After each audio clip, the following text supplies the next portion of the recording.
Bonsoir à tous. Je m'appelle Didatom, je suis un des enseignants en activité physique adaptée de la Maison Sport et Santé sur Haguenau et je coordonne aussi l'association depuis sa création. Très rapidement, l'association, elle a été créée en 2017 et on a le label Maison Sport et Santé depuis 2020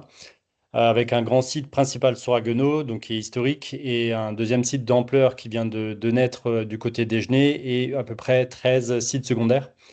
L'objectif de l'association, c'est de promouvoir la santé à travers une prise en charge holistique,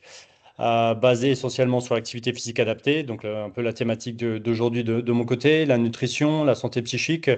et forcément l'accompagnement vers l'autonomie, et d'essayer de donner les connaissances et les compétences telles que le TP pour prendre en soin sa santé. On a une équipe pluridisciplinaire avec une dizaine d'enseignants en activité physique adaptée, des kinés, des diététiciens, des diététiciennes, on a un psychologue, un médecin coordinateur et également une équipe de coordination parce qu'on a quand même pas mal d'actions depuis de nombreuses années. Actuellement, sur la prise en charge globale, hein, qui comprend à peu près plus de 100 séances en activité physique hebdomadaire, avec un panel d'activités qui est relativement large, qui va de la marche à la gymnastique douce, également des ateliers cuisine, des ateliers de sophrologie, du pilates, des prises en charge sur du yoga du rire. On a tout un versus aussi sur une offre dématérialisée qui permet du coup aux patients de ne pas forcément tout en venir vers nous, mais plutôt de pouvoir le faire également à domicile. Une grosse partie de nos prises en charge se situe sur des parcours qui sont déjà identifiés, tels que Prescrimove. On a aussi un programme d'éducation thérapeutique du patient qui est beaucoup plus spécifique sur le sommeil, mais sur lequel on aborde quand même pas mal de données intéressantes pour la pathologie, voilà, enfin, sur l'insuffisance cardiaque. Concrètement, par rapport à ce suivi-là, dans tous les cas, tous les patients qui nous sont orientés viennent forcément avec une prescription médicale, hein. Généralement, c'est prescription, enfin un envoi du médecin suite à une hospitalisation, à l'ETP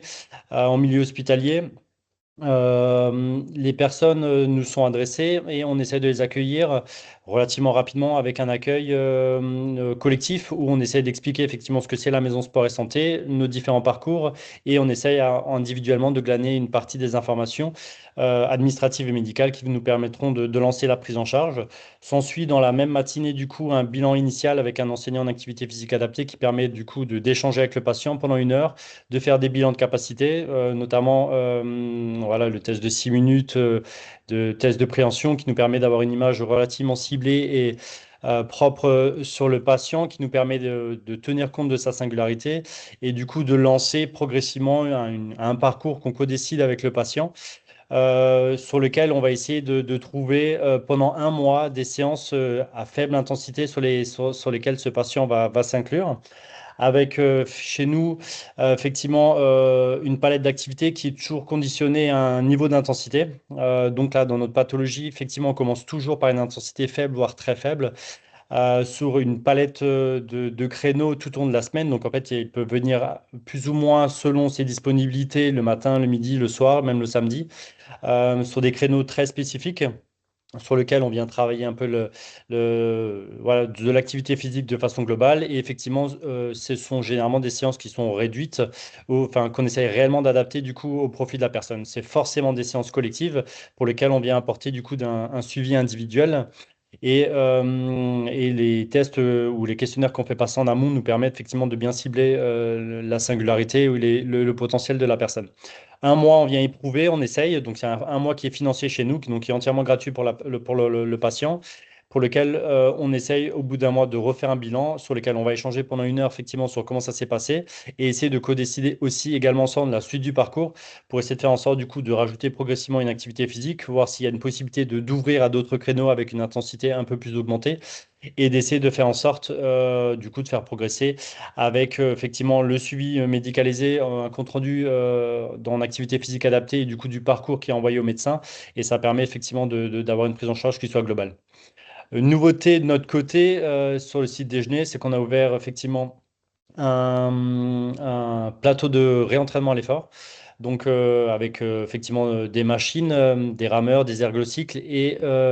un programme de réentraînement à l'effort sur 12 séances, a priori sur 1 mois, également sur prescription médicale avec un financement CPTS,